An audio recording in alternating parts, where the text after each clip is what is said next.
ಗಂಡ ಹೆಂಡತಿ ಒಂದೇ ತಟ್ಟೆಯಲ್ಲಿ ಊಟ ಮಾಡಬಾರದಂತೆ. ಯಾಕೆ ಗೊತ್ತಾ?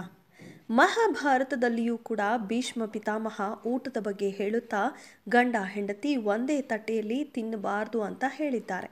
ಯಾಕೆ ಅನ್ನೋದನ್ನ ಇಂದಿನ ಈ ವಿಡಿಯೋದಲ್ಲಿ ತಿಳಿಯೋಣ ಬನ್ನಿ. ಹಿಂದೂ ಧರ್ಮ ಗ್ರಂಥಗಳಲ್ಲಿ ಆಹಾರದ ಬಗ್ಗೆ ಅನೇಕ ವಿಷಯಗಳನ್ನು ಹೇಳಲಾಗಿದೆ. ಉದಾಹರಣೆಗೆ ಏನು ತಿನ್ನಬೇಕು, ಏನು ತಿನ್ನಬಾರ್ದು, ಯಾವಾಗ ಯಾವ ವಿಷಯಗಳನ್ನು ನೋಡಿಕೊಳ್ಬೇಕು ಇತ್ಯಾದಿ. ಇನ್ನು ಮಹಾಭಾರತದಲ್ಲಿಯೂ ಭೀಷ್ಮ ಪಿತಾಮಹನು ಈ ವಿಷಯದಲ್ಲಿ ಪಾಂಡವರಿಗೆ ಹೇಳಿದ್ದಾನೆ. ಅವುಗಳ ಬಗ್ಗೆ ಹೇಳೋದಾದರೆ, ಊಟ ಮಾಡುವಾಗ ಈ ವಿಷಯ ನೆನಪಿರಬೇಕು. ಮಹಾಭಾರತದಲ್ಲಿ ಭೀಷ್ಮ ಪಿತಾಮಹ ಊಟದ ಕುರಿತು ಹಲವಾರು ವಿಶೇಷ ವಿಷಯಗಳ ಬಗ್ಗೆ ಮಾಹಿತಿಗಳನ್ನು ಹಂಚಿಕೊಂಡಿದ್ದಾರೆ. ಅಷ್ಟೇ ಅಲ್ಲ, ಇವರು ಯಾವ ವಿಷಯಗಳನ್ನು ಊಟ ಮಾಡುವಾಗ ನೆನಪಿಟ್ಟುಕೊಳ್ಳಬೇಕು ಎನ್ನುವ ಬಗ್ಗೆಯೂ ಸಹ ಮಾಹಿತಿಯನ್ನು ಹೇಳಿದ್ದಾರೆ.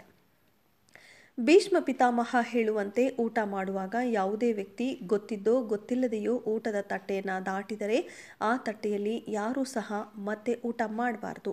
ಆ ಊಟವನ್ನು ತಿನ್ನೋದಕ್ಕೆ ಯೋಗ್ಯವಲ್ಲ ಅಂತ ಪರಿಗಣಿಸಲಾಗುತ್ತೆ.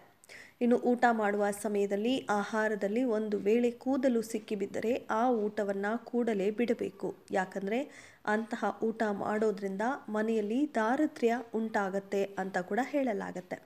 ಒಂದು ವೇಳೆ ಅಪ್ಪಿತಪ್ಪಿ ಯಾರಾದರೂ ಕಾಲು ಅನ್ನದ ತಟ್ಟೆಗೆ ತಾಕಿದರೆ ಅದನ್ನು ಕೂಡಲೇ ಬಿಟ್ಟು ಎದ್ದು ನಿಲ್ಲಬೇಕು.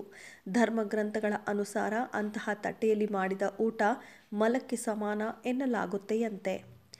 ಇಷ್ಟೇ ಅಲ್ಲ, ಪತಿ ಪತ್ನಿಯರು ಸಹ ಒಂದೇ ತಟ್ಟೆಯಲ್ಲಿ ಯಾವತ್ತೂ ಊಟ ಮಾಡಬಾರದು. ಇಂತಹ ಭೋಜನವನ್ನು ಮದಿರ ಅಥವಾ ಮದ್ಯಕ್ಕೆ ಸಮಾನ ಎನ್ನಲಾಗುತ್ತೆ.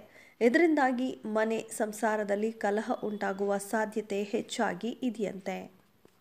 ಇದಿಷ್ಟು ಇಂದಿನ ಮಾಹಿತಿ. ಮತ್ತೊಂದು ಹೊಸ ಮಾಹಿತಿಯೊಂದಿಗೆ ನಿಮ್ಮ ಮುಂದೆ ಬರ್ತೀವಿ. ಅಲ್ಲಿಯವರೆಗೆ ಧನ್ಯವಾದಗಳು. Stay tune.